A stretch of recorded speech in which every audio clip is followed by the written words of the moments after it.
Night Vision.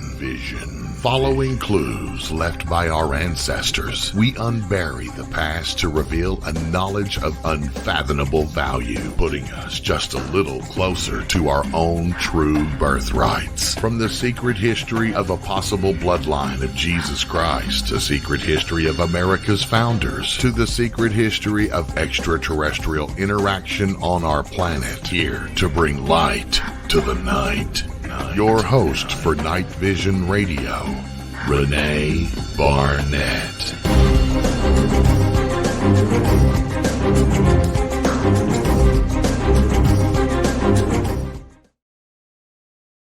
Hi, everyone. Welcome once again to Night Vision. If this is your first time here, I hope you'll come back and see us again. We have a great show planned tonight because we're going to be talking about Highland Strangeness on the trail of St. Columbia.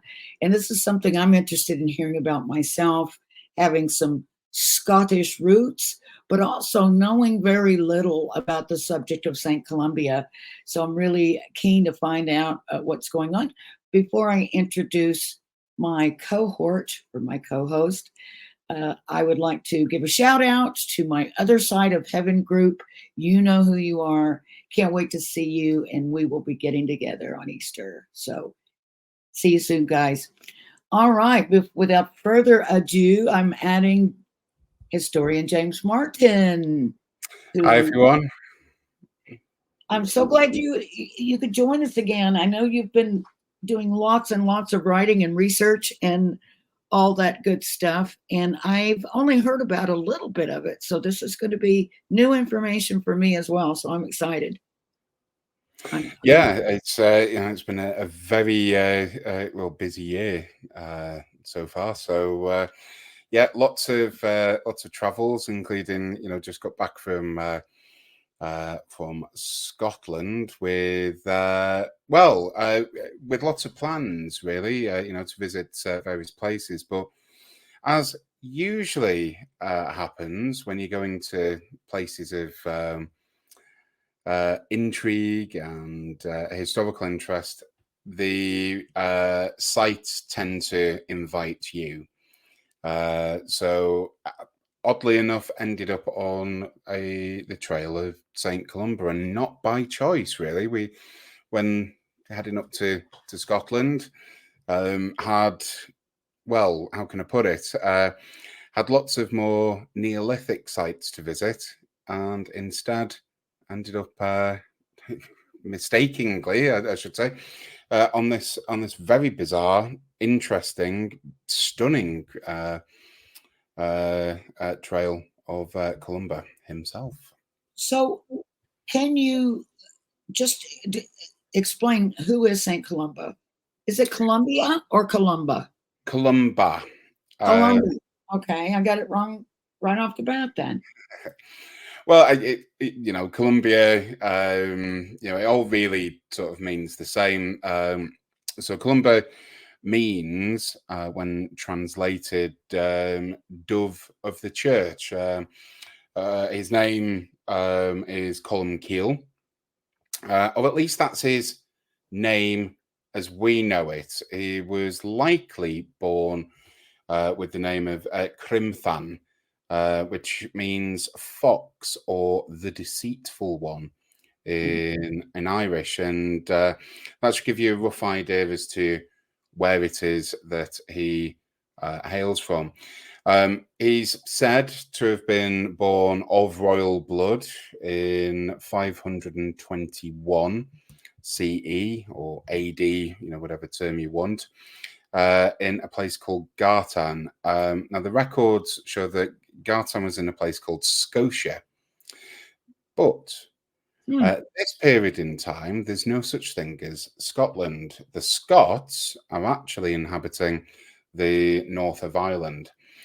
It's only when they migrate and push out a group of people called the Picts that we end up going from Pict land to Scotland. So if you're ever doing any research on Columba and you think, what's this Scotia about? In this period, it really does refer to Ireland and the north of Ireland.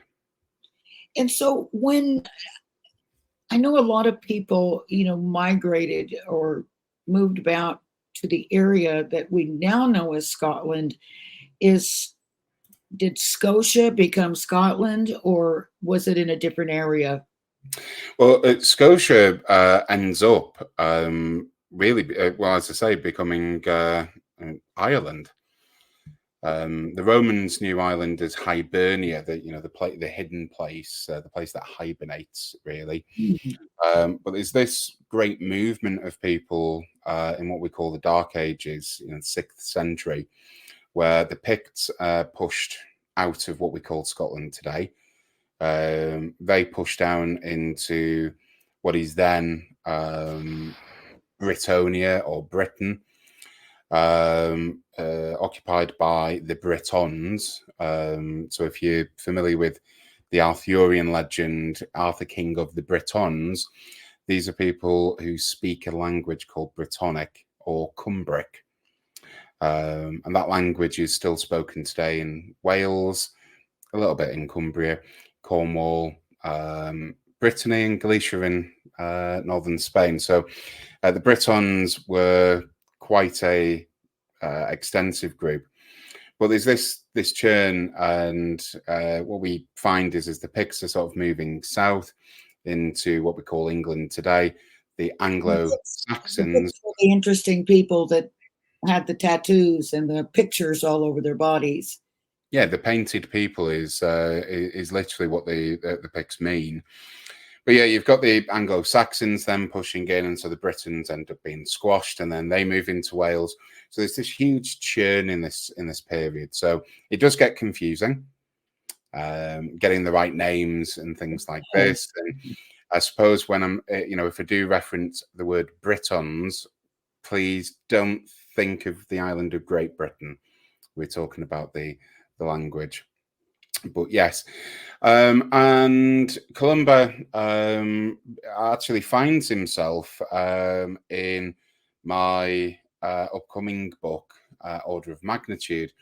So it was strange to have concluded that chapter about Columba and what was going on in this period of time, and then sort of being dragged strangely, or just finding ourselves, there's Columba again. What's going on? It was really, really surreal. But just a little bit more on Columba. It's, he's the grandson, apparently, of King Niall, an Irish king. Ireland at this point is split into kingdoms. It is depopulated. Ireland. It's there aren't any cities or real towns in Ireland in this period. Ireland's just gone through what's called the Irish Dark Age. There's a lot of perhaps famine, crop failures for reasons that not necessarily that understood. But it's a relatively depopulated place, and rapidly becomes a very, very Christian place. Their language is in fact replaced from a language called Ogham into Latin. So we just keep in the back of your heads for now. If you're talking about the medieval period or the Dark Ages, and you're wondering where people learned Latin, 100% the University of Europe was Ireland. Irish scholars from Brendan the Navigator right the way through, they are teaching people how to speak Latin and how to read scriptures. What is Ogham akin to? Is it sort of, were there any crossovers or similarities with Latin or with English? Not really. It's a cursive script, really. It's sort of in lines and all of this. It's not an alphabet that we'd really understand. There were, of course, words that were assimilated from Latin into Ogham, but as time moves on, Latin becomes the written language in Ireland. Just for a little bit more on Columba, though, that might wet a few people's whistles, as we say. There is a tradition that he was baptized in a place called Temple Douglas in Ireland in 521. And it is possible, further investigation is needed and is exceptionally difficult. But, well, you know what I'm going to say next. Temple Douglas may in fact get its name from the Knights Templar, who may have held land. Now, I am using the word may here. All indications seem to lead to that there was at least some sort of temple or place of worship, but there is a strong local tradition of the Knights Templar being there. So there we. Are you insinuating that there could have been a Templar presence in 500? No, it took the name later. Yeah. Okay, gotcha. Perhaps what I am insinuating, though, is that the Templars chose that place deliberately. Columba is a very interesting character. He's certainly well known. You know, for anyone who's looked at any religious history, will know the name Columba. But his upbringing is odd, to say the least, and I'm not necessarily convinced he was all that Christian. We can certainly insinuate that he was born under the pagan tradition, Irish paganism, and would later become one of the so-called 12 Apostles of Ireland. So that's the 12 Apostles are those so-called saints who studied under someone called Saint Finian at Clonery Abbey. And again, just to sort of you know, remind ourselves of how when you look at history, some things never change. Columba is probably responsible for the first piece of copyright legislation or decision in European history, because he stole a book from Saint Finian, the Psalms. In other words, he'd paid for or written Psalms into Latin, and the idea was, if you write a book, that's yours, it's your property, and even if you're copying a book at this point, it's yours, it's your property. So to steal it, as Columba argued, well, I was trying to proselytize and convert the pagan masses. Finian wasn't having any of it and said, give it back. This decision ended up going to another Irish king, someone called Dermot MacCabell, King Dermot, in other words, or Dermot, however you want to say it. And the king sides with Finian. And that's where Columba begins to react. So Dermot ruled the following: to every cow belongs its calf, to every book its copy. In other words, each book has an owner or an author, and each copy belongs to them. So Columba's response to this judgment was, oh, okay, yes, I accept the judgment. Oh, wait, no, it wasn't. Columba's response was to raise rebellion against the king with the support of his own family dynasty. And there is a large battle, the Battle of Culdrevny, or the Battle of the Book, as it's called, in 561, with just 3,000 fatalities. Oh, my gosh. In this battle. Now, let's have a bit of caution. 3,000, really? Maybe 300. But there was death and destruction over a book. But was it, okay, if a book belongs to its owner, but are we talking about the physical book, or are we talking about the intellectual property? Well, I would suggest... Can you copy someone's material but not physically take it from their possession. I think for this, it was the physical copy, because the internet, well, I'm not getting into a religious argument with anyone, but the intellectual property might be that of the divine. Perhaps, that's up to your Yeah. beliefs and your God. That's right.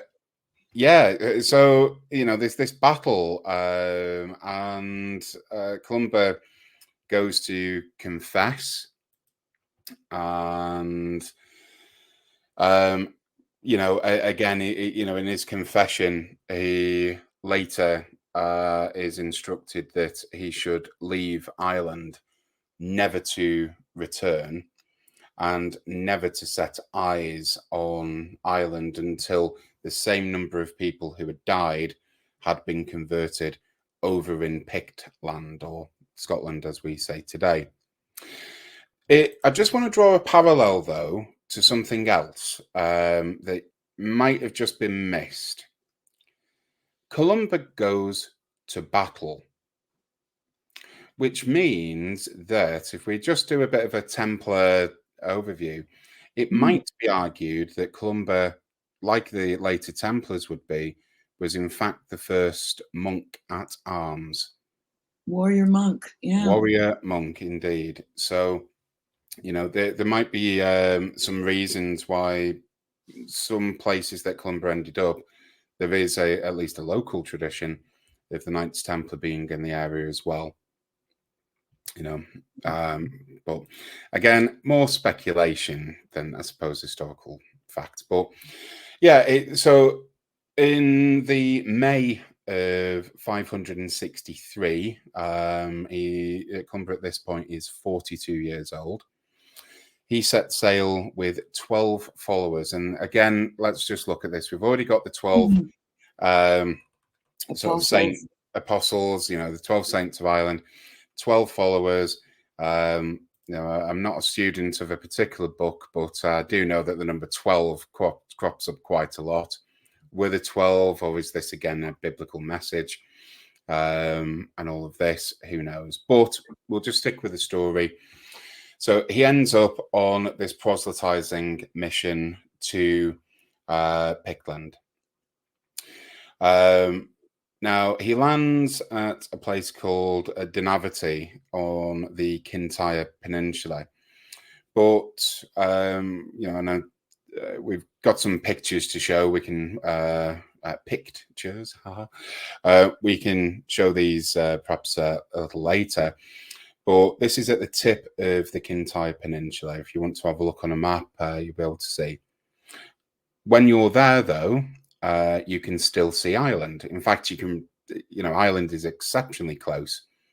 So when he landed there, he couldn't build his first church because he's still in sight of Ireland. And as part of his confession, he wasn't meant to be. So he travels further north up the west coast of Scotland, and conveniently, the island of Iona, which was given to him by another Irish king. I should explain that the Scots had a kingdom called the Dol Riata, and they would ultimately become the Kingdom of the Isles, I suppose. But the Dol Riata covered Argyll and a lot of the islands that are between the coast of the north of Ireland today and Scotland. So this is roughly the area that the Dol Riata covered. So he's granted Iona.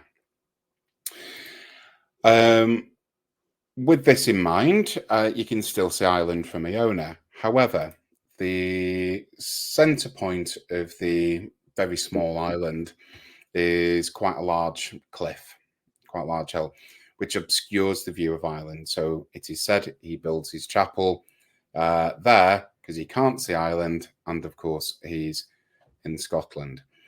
Maybe I'll go in. I'll just mention this now, but there is a very intriguing part, and I didn't go there on my recent travels, but it's also with St. Columba that we find the first mention of the Loch Ness Monster.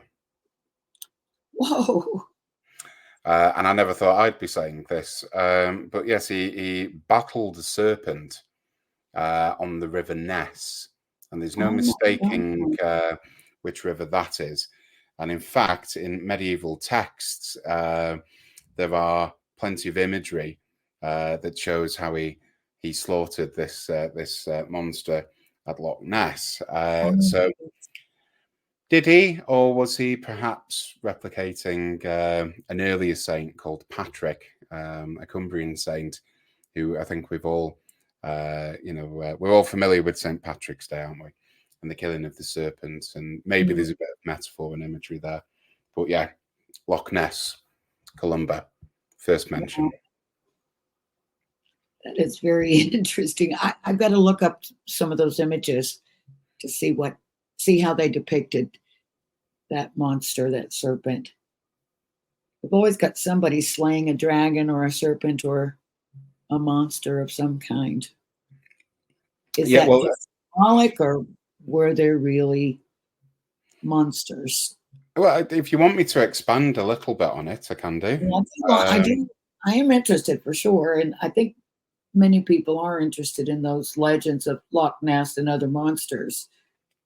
So this is a little bit after Iona. This is a few years sort of later, and of course, there's lots of miracles associated with Columba. But can I just interrupt real quickly, because and this is kind of a silly question maybe, but I know a lot of people are interested in visiting Iona, that a lot of people who seem to be into like metaphysical type ideas. And so what is it that they're looking for there? Why is it that they always want to go to Iona? What is it about? Is it a place of miracles? Is that what it is? It's an unusual place. I can get into that a little bit later. I mean, this trip I didn't manage to get there, but I will just say the following. There is a rumor or belief that you have to make 3 attempts to get there. Now, I can say my first attempt, I was with my mother and was told that we could just get on a ferry and off we go. That really wasn't the case. So we, having got up at 4 a.m, got to the port and all of this, plans completely unraveled. Although we did manage to see some other things. The second time we had ferries booked, we had hotels booked. And then, I don't know if you've heard of this, something called COVID. Just a little thing called COVID, yeah. So that's good, that one. And then the third time, everything worked perfectly. The weather was perfect. The seas were still. It was incredible. Although, in a strange way, we were sort of chased out because when you have to island hop. So you go from the town of Oban, which is famous for its whiskey, I suppose, to the island of Mull. Then you've got to drive right over Mull to a place called Fionport, and then from there another ferry over to Iona. And having visited the island, and it is very unusual, I've got to say, by the time we'd left and were trying to get to our ferry, the ferry had major technical difficulties. It was the second to last ferry back. Essentially, they were cancelled, and instead we had to take another ferry that took us through Glencoe. And driving through Glencoe at night with the massacre sort of all around you is very unpleasant. An exceptionally unpleasant place. You can really feel it. Really bad energy, you mean? Really bad. Really, really bad. So, yes. So, in other words, I'd sort of reflect back and, a plus 3 hour journey on to what was already a 3 hour journey, 6 hours in total, was, I think, the island sort of saying, don't push your luck. Yeah. But yeah, it is a very unusual island, and I'll expand on that if you want me to in a little bit, because whilst Christians, early Christians sort of suggest that, they got to Iona, there was no one there. Actually, I think it was a significant place of pagan worship. In fact, maybe the significant place of pagan worship already in that area. But I can go into that in a little bit. If you want me to, just on Loch Ness, to give you an idea, we actually have a date for this. This is 565 CE or AD. They're both interchangeable. And he is trying to convert some of the Picts, and there's a description of essentially this unidentified animal. And he's said to have banished a ferocious water beast, this sort of reptile, whatever it was, to the depths of the River Ness after it killed a Pict and then tried to attack one of Columba's followers. And the follower we even have the name of, this is, I'm going to mispronounce this, but it's Lugne, which is Lugne. But yes, so as I say, we've got some very bizarre sort of circumstances that surround Columba, but we do have some date, it seems. So who knows? If you're a believer in Nessie, could very well, the first depiction. I have to say, though, it's an exceptionally long lifespan for a creature from, the 6th century up to today. So could be a family of them, could just be a myth. Leave that to you. Could be. Well, I do know that many people believe that they've seen the monster, that they've seen Nessie. Even the Loch Ness Society,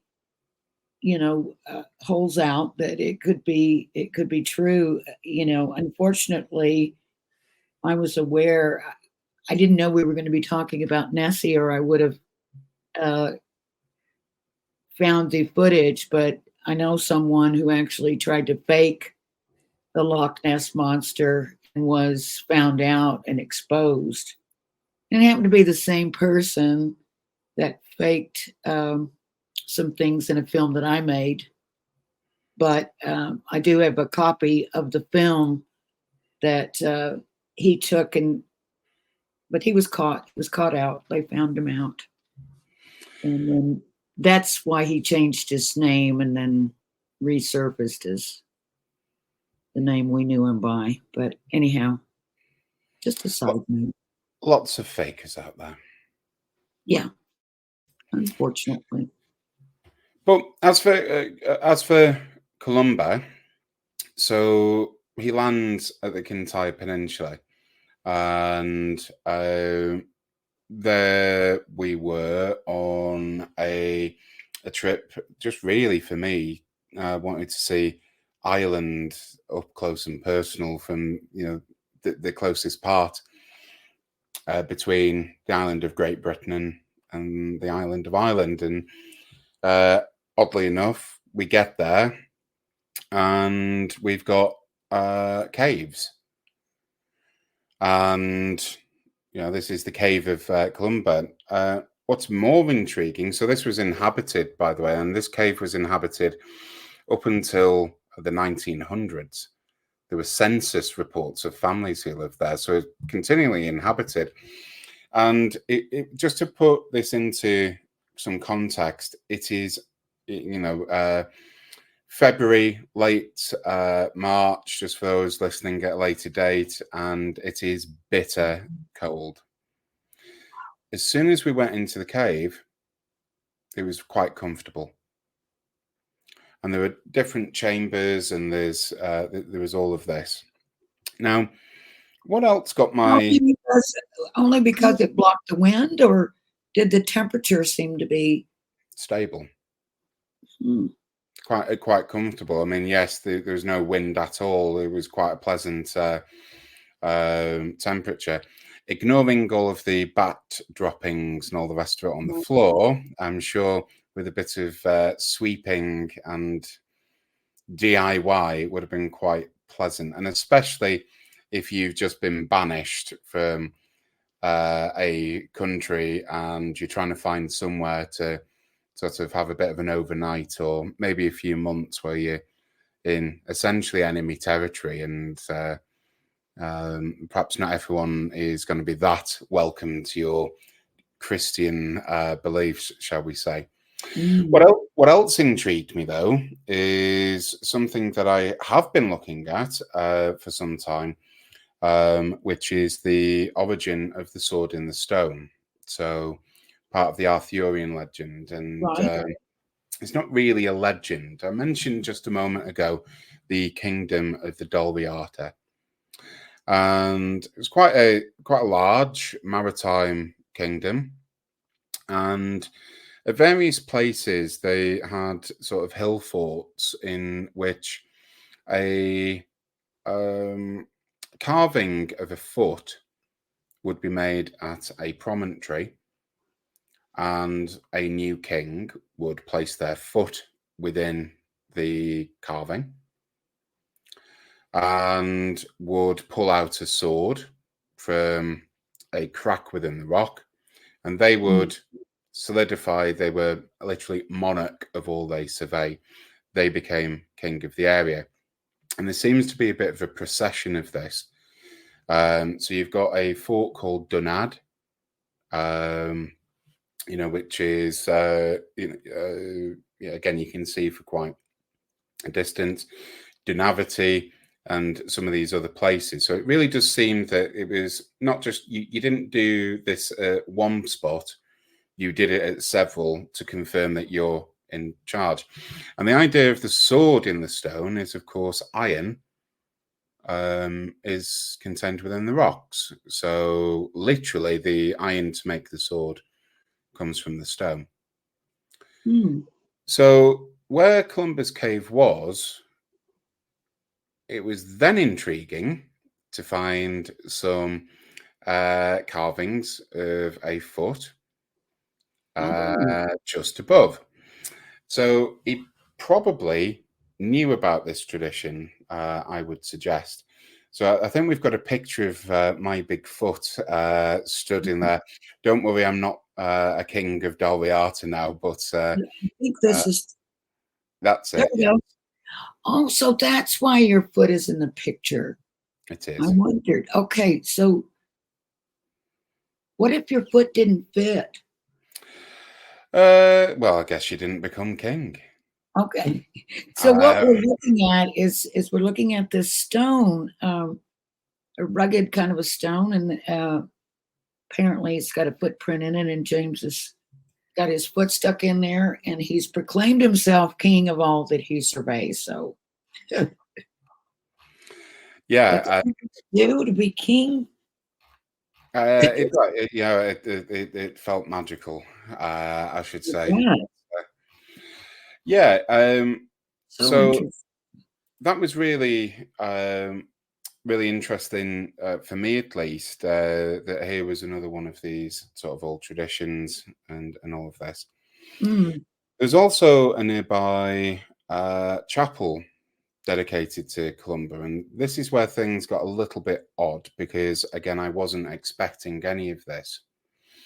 So just to set the scene, it's a graveyard still used with a modern, well, I say modern, sort of medieval church, but with a earlier church, perhaps dating to the 7th century, if not a little bit later.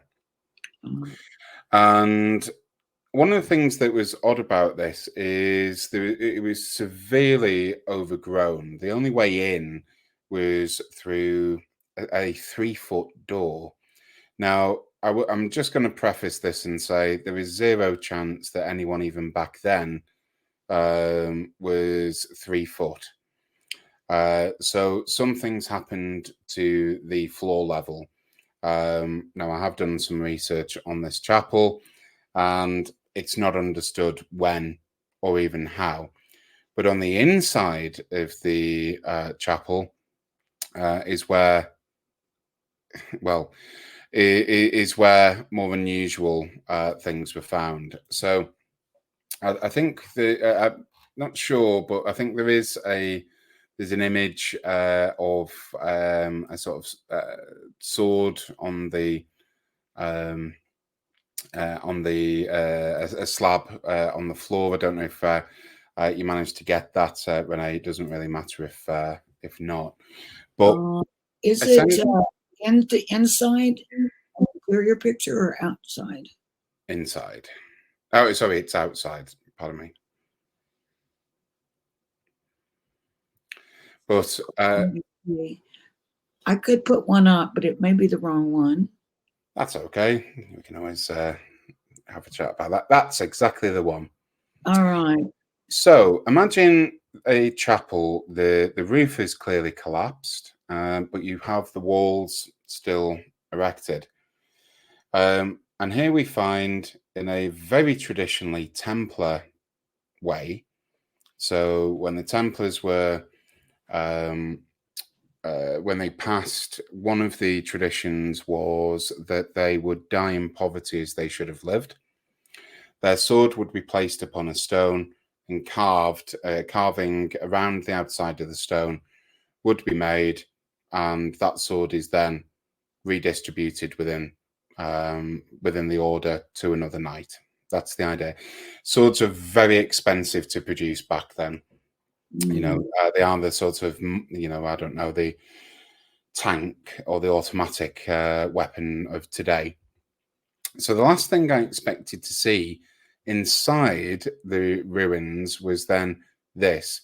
And I suspect that this comes from maybe the 13th, 12th century, something like that. Also, within the ruins. Are you saying this is a grave? Yes. Okay. And it very much looks like a Templar grave. It very much does. I know the image isn't brilliant, but if you see just where the hilt of the sword is, perhaps it's not that easy to see on the photo. But what you have there is the clamshell, and that usually depicts some pilgrimage to Santiago de Compostela. Compostela, right?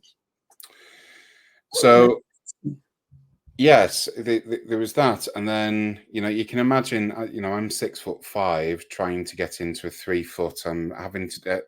Who knew I could do limbo dancing? It was like, yeah, exactly. Getting inside of this thing. Well, getting inside, you're still outside, kind of thing. To find some Masonic graves, relatively modern ones, actually. I think there was one from the late 1800s. For Clan Campbell. The less said about them, the better. But, I was going to say, those guys. Yeah, mentioning Glencoe and everything.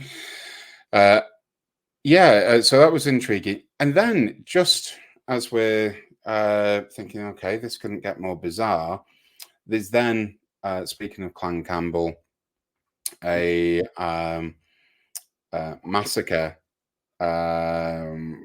that happened in the 17th century. Clan Campbell doing what it usually does, from the Iraq War right the way back, just obliterating anyone who stands in the way. So that was at the foot of the You can explain that Iraq War reference to me later. Yes, I will do. We don't want to get into any legal bother, but for those who've made the connection, well done. We end up there, and just to go back to Colombo, we're at the foot of Kintyre, really at the bottom of the peninsula. You can only imagine how cold the followers were, and clearly there was an influence in the area. This chapel, as I've just described, is then dedicated to Columba. So he then goes over to Dunad, and at Dunad again we've got another foot carving and all of this. So the last thing I expected then to find on our last day, where we're really looking out for seals, because there's lots of dolphins and seals and all of the rest of it. So the last thing I expected to find was then another cave of St. Columba, this time much further up north from the Kintyre Peninsula. And this cave is just unreal. One, it was exceptionally muddy. Let's just say Scotland in winter, it's pretty wet. So, boots on, and then, okay, we've seen a sign that says the Caves of Columba. Managed to get through with some difficulty. I'll just say this: it's a town called Ellery, I think they call it. But if you do manage to get there, try and go when it's dry. Just saying. But we got to this cave, and there is a chapel within the cave. Not just a chapel within the cave. It is really clear that cave has been inhabited for perhaps thousands of years. Very early Christians had erected a chapel, an altar, and had carved things into the cave wall. So, Renee, there's another picture I sent to you, which has what looks like sort of orange dots on it, I suppose. Oh boy. If you can find it, it's that would be useful. It's a sort of cave wall. Just absolutely fascinating. That here we've got this cave, and then we've got a baptismal well, literally carved into the stone, and then you've got a chiseled cross. Now, the cross wasn't used as a symbol of Christianity for some time, but amazing to find a very early chapel within the caves. That's it, yes. So for those who are watching this as opposed to listening, what you find is there's some chiseling that has gone ahead in the cave. Now, you might be thinking, if you can see this image, well, why is there this white substance around the cross? This looks unusual. Well, for context, when they've chiseled into the rock, there has been a sort of, I was going to say a fungal growth. It's not necessarily fungus, but there has been some residue deposited within. You can also see that there's some pit marks within the cave, forming again a sort of basic cross symbol. And just below where this carving is an altar. So what this tells us is that if you're not building a chapel, you're baptizing people in a cave, you're probably doing this because there's hostility in the area. Secret. Yeah. So so he moves up. So he's landed at the south of this peninsula.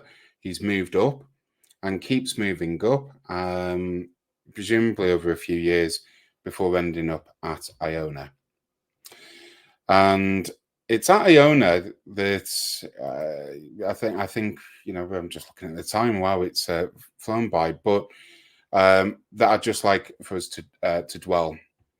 So Columba is gifted Iona, as I say, and that's where he ends up settling and tries to build a chapel. But his first decree before he even sets foot is to banish all the cows from the island. His words directly. So that's unusual. Now, look, the word Celt. Banishing all the women. We'll get on to the to women in just a second, but Celts, Keltoi from the Greek, means to hide. and in other words, the hidden ones. Mm, The Celtic belief system is the thing that they were hiding. We don't know what they believed. What we can perhaps extract, though, is that there was some worship of maybe a mother goddess, something like this, of the cow. And we right. certainly see this in the Indo-European early belief systems. Still in India, the cow is venerated, for example. But you And get, you got the Egyptian goddess Hathor, who's absolutely. the cow horns. So we've got some sort of veneration. So, is he getting rid of the cows, or is this I'm getting rid of the pagans? Right. But bear in mind, Christians of the time say, oh, there was no one there, which makes the second thing a little bit more unusual, because he then insists that all the women have to leave, quoting as follows: "Where there is a cow, there is a woman. And where there is a woman, there is mischief." His words, not mine. So why is, if this is an Right uninhabited upon the island, name. yeah, well, if this is an uninhabited island, okay, why are we getting rid of women and cows? Who's looking after the cows? Where are the cow herds and Mm, and all of this? So I think we can, we absolutely are safe to say it was inhabited, and I think that the cow is a little bit more intriguing and needs a bit more study. So again, is this is he wanting to keep the wives of his 12 followers away from the monks for spiritual purity, if you see what I'm saying?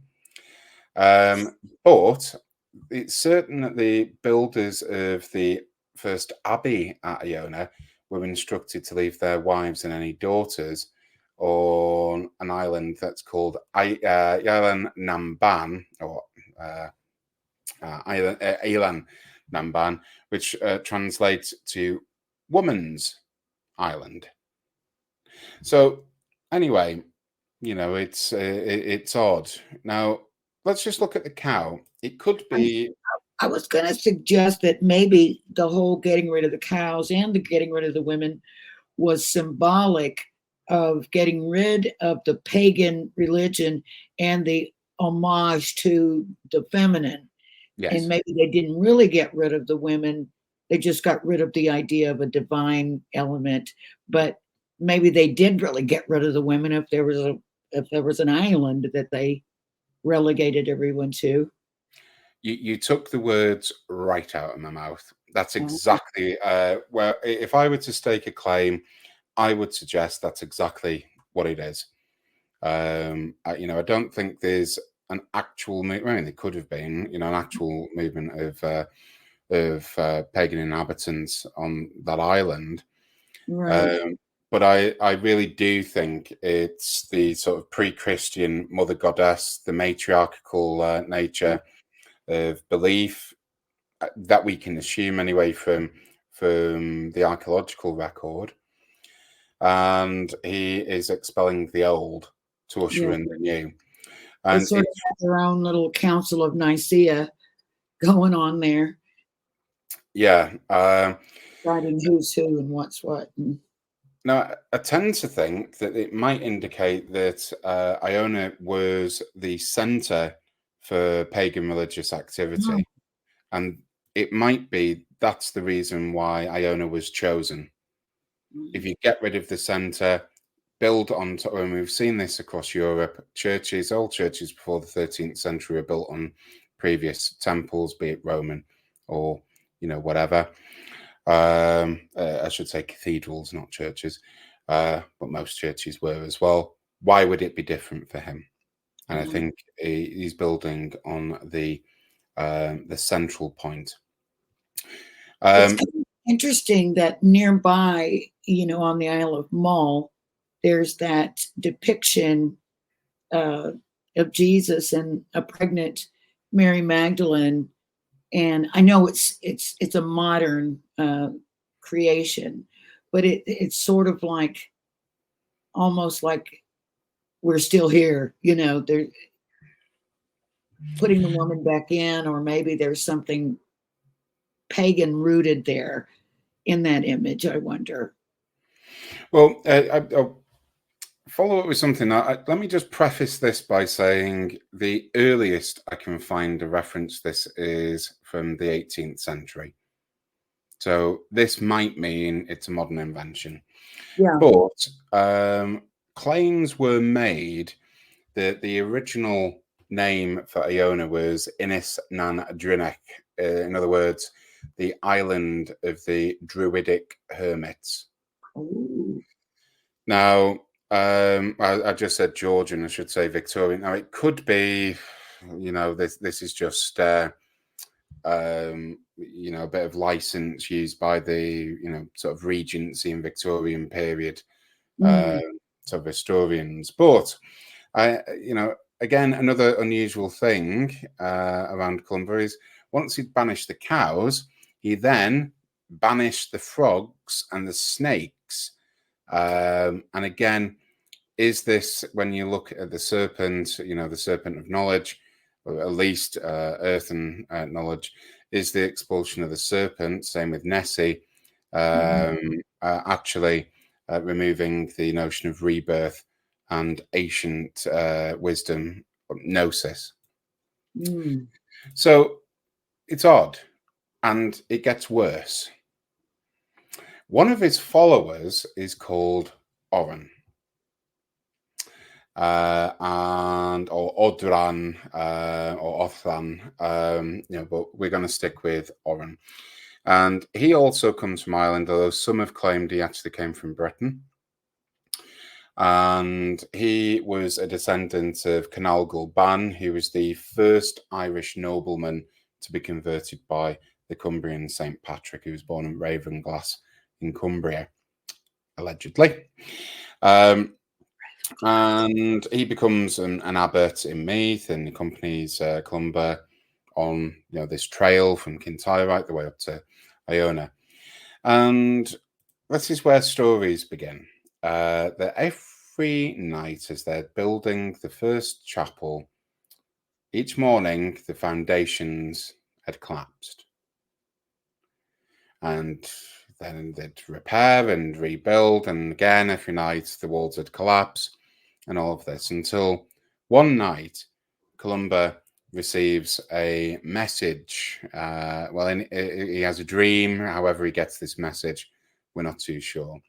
But this voice, anyway, this message says that the only way that the chapel will be completed is if you bury a living man under its foundations. Now, it has been pointed out by some that Oren might originally have been a druid. He could have been Columba's son or one of his oldest followers. There's lots of speculation. But it does beg a belief when I say that it was Oren who was buried alive. Now, it could be that there is a belief that Iona is this ancient place imbued with some spiritual energy, and all of the rest of it. But burying people alive doesn't really sound to be too Christian. And he's sealed in a tomb, foundations are built upon him, and the following morning, the walls remain standing. Is he still there? I'll come to that in a second. Okay. But yes. Now, here is the odd thing. The following, a few days later, Oren pushes his head through the newly built foundations. And this is written, in the life of Columba. Oren pushes his head out and proclaims the following, quote, "There is no hell as you suppose, nor heaven that people talk about. Nothing, as you've said, and the way that you think about things is not the way it is at all. So, Oh, Columbo fun. is then said to have seen devils and angels fight over Oren's soul, pushes his head back down, buries him again. Oh my This is mentioned in, as I say, The Life of Columbo, written by a person called Adnaman in the Vita Columbae. That sounds like a near-death experience. That someone who's seen the other side and comes back, and they always say, you know, there is no hell, and it's very different, you know, than we know. But it strikes me in two ways. One, it seems to be Manichaean, or Cathar. This is hell. The other place is heaven. Right. But either way, for those, I don't think I've got time to go into this, but for those familiar with the Arthurian legend, you will note that there is a deep Brittonic tradition. For example, the building of Dinas Emrys and the foundations, you know, Vortigern, who's wanting to build towers, they keep falling until they go to sacrifice someone, and that someone turns out to be Arthur, and Merlin comes in to stop it, the sacrifice from going ahead. So it's very similar.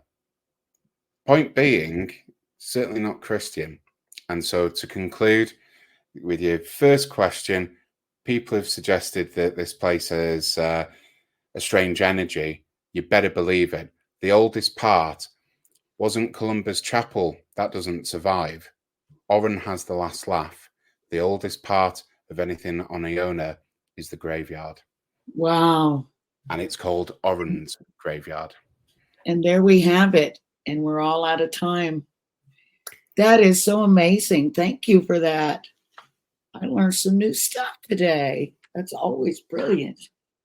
Well, thank you. I hope you can come back again soon. I know you're busy and taking care of business, but I hope you'll get a chance to come back on soon again, because everybody loves to hear you when you come on. Well, it's been good to be back. Bye, everyone. Thanks for having me. Good night, everybody. Take care.